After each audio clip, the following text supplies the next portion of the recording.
សេចក្តីប្រកាសព័ត៌មានលទ្ធផលនៃពិធីចុះហត្ថលេខាលើសេចក្តីថ្លែងការណ៍រួមដោយនាយករដ្ឋមន្ត្រីនៃព្រះរាជាណាចក្រកម្ពុជានិងនាយករដ្ឋមន្ត្រីនៃព្រះរាជាណាចក្រថៃថ្ងៃទី26ខែតុលាឆ្នាំ2025ទីក្រុងកូឡាឡាំពួរប្រទេសម៉ាឡេស៊ីនៅថ្ងៃទី26ខែតុលាឆ្នាំ2025តបតាមការអញ្ជើញរបស់ឯកឧត្តមដាតុស្រីអានវ៉រអ៊ីប្រាហ៊ីមនាយករដ្ឋមន្ត្រីម៉ាឡេស៊ីនិងជាប្រធានអាស៊ានឆ្នាំ2025សម្ដេចមហាបវរធិបតីហ៊ុនម៉ាណែតនាយករដ្ឋមន្ត្រីនៃព្រះរាជាណាចក្រកម្ពុជារួមជាមួយនឹងឯកឧត្តមអនុទីនឆាវីរ៉ាគុល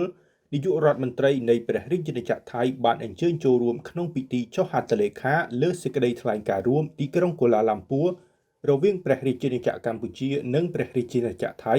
នៅទីក្រុងកូឡាឡាំពួរប្រទេសម៉ាឡេស៊ី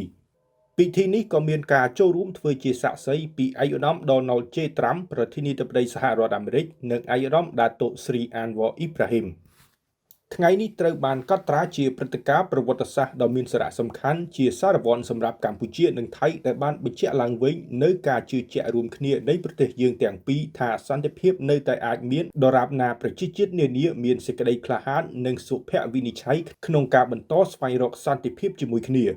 តាំងនាមប្រជាជនកម្ពុជាសម្ដេចធិបតីនាយករដ្ឋមន្ត្រីបានថ្លែងអំណរគុណយ៉ាងជ្រាលជ្រៅចំពោះឯកឧត្តមប្រធានាធិបតី Donald J. Trump ក្នុងភាពជាអ្នកដឹកនាំដ៏ម៉ឺងម៉ាត់និងការបដិញ្ញាចិត្តយ៉ាងខ្ជាប់ខ្ជួនក្នុងការគាំទ្រសន្តិភាពជានិរន្តរ៍រវាងកម្ពុជានិងថៃ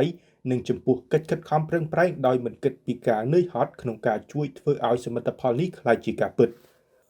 សម្ដេចធិបតីនាយករដ្ឋមន្ត្រីក៏បានថ្លែងអំណរគុណយ៉ាងស្មោះស្ម័គ្រដល់ឯកឧត្តមនាយករដ្ឋមន្ត្រីអានវ៉រអ៊ីប្រាហ៊ីមចំពោះការគាំទ្រឥតងាករេនិងការសម្របសម្រួលរបស់ឯកឧត្តមក្នុងដំណើរការស្វែងរកសន្តិភាពនេះរហូតដល់ទីបញ្ចប់ប្រកបដោយជោគជ័យសម្ដេចធិបតីក៏បានថ្លែងអំណរគុណចំពោះថ្នាក់ដឹកនាំអាស៊ានចិននិងប្រទេសដៃគូនានាដែលបានគាំទ្របទឈប់បាញ់តាំងពីដើមរៀងមកកម្ពុជាបញ្ជាក់ជាថ្មីនៅការបដិញ្ញាចិត្តយ៉ាងមុតមមក្នុងការអនុវត្តយ៉ាងពេញលេញ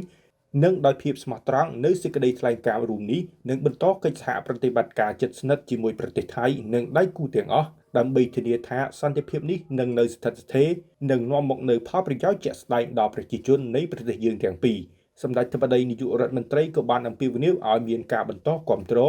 និងការរួមចំណែកដល់សហគមន៍អន្តរជាតិនិងដៃគូនានាដើម្បីធានាសម្រេចបានជាផ្លែផ្កានៃសេចក្តីថ្លែងការណ៍រួមនេះឆ្លៀតក្នុងឱកាសនេះសម្ដេចធិបតីនាយករដ្ឋមន្ត្រីសង្ឃឹមយ៉ាងមុតមមចំពោះការដោះលែងទាហានកម្ពុជាទាំង18នាក់ជាបន្ទាន់ក្រោមហេតុផលមនុស្សធម៌និងស្របតាមការឯកភាពគ្នាក្នុងសេចក្តីថ្លែងការណ៍រួមនេះជាចុងក្រោយដោយទទួលស្គាល់ការលះបង់ដ៏ធំធេងនិងកិច្ចខិតខំប្រឹងប្រែងយ៉ាងម៉ឺងម៉ាត់របស់ឯកឧត្តមប្រធានាធិបតី Donald J. Trump ក្នុងការលើកកម្ពស់សន្តិភាពមិនត្រឹមតែរវាងកម្ពុជានិងថៃប៉ុណ្ណោះទេថែមទាំងក្នុងចំណោមប្រជាជាតិទាំងឡាយនិងដើម្បីបង្ហាញនូវការដឹងគុណរបស់ប្រជាជនកម្ពុជាសម្ដេចនាយករដ្ឋមន្ត្រីហ៊ុនម៉ាណែតបានប្រកាសស្នើបេក្ខភាពឯកឧត្តមប្រធានាធិបតី Trump សម្រាប់ពានរង្វាន់ Nobel សន្តិភាពថ្ងៃអាទិត្យ5កើតខែកដិកឆ្នាំម្សាញ់សប្បុរស័កពុទ្ធសករាជ2569កូឡាឡាំពួរថ្ងៃទី26ខែតុលាឆ្នាំ2025